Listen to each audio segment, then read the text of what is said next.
Hello, and welcome. Thank you for joining me as I read excerpts from AW Findlay's novel, The Age of Aquarius. Let's begin, shall we? Excerpt 4, Madness. The day wore on, and Stark, famished and reeling, kept going.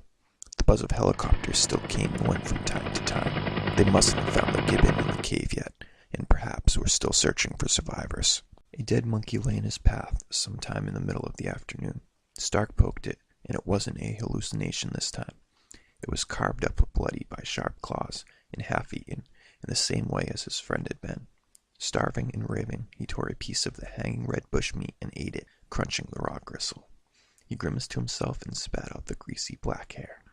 Just a few bites more. He ripped some more, trying to take easy small pieces from the severed arm, and scoffed it down until he couldn't take any more, and, trying not to think about it again, got up and shuffled along. The deaths of the others weighed heavily. He walked with his head bowed as if in penance, sometimes staggering off the small track, then lumbering back onto it. As darkness fell, strange visions moved in and out of his sight.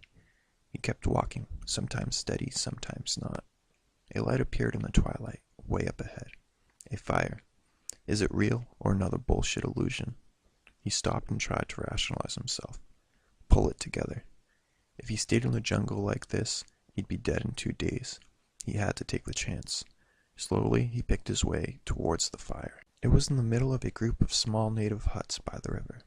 The fire had a spit, and 3 native men, one dressed in some kind of ceremonial garb, stood in front, eating, smoking, and stirring a large pot of liquid that sat by the side of the fire. As Stark walked forward, the 3 looked up in unison. They were eating what appeared to be human arms and hands off the bone. Blood and gristle dripped from their mouths. He staggered. Cannibals. It was over. To a chorus of babbling, he collapsed.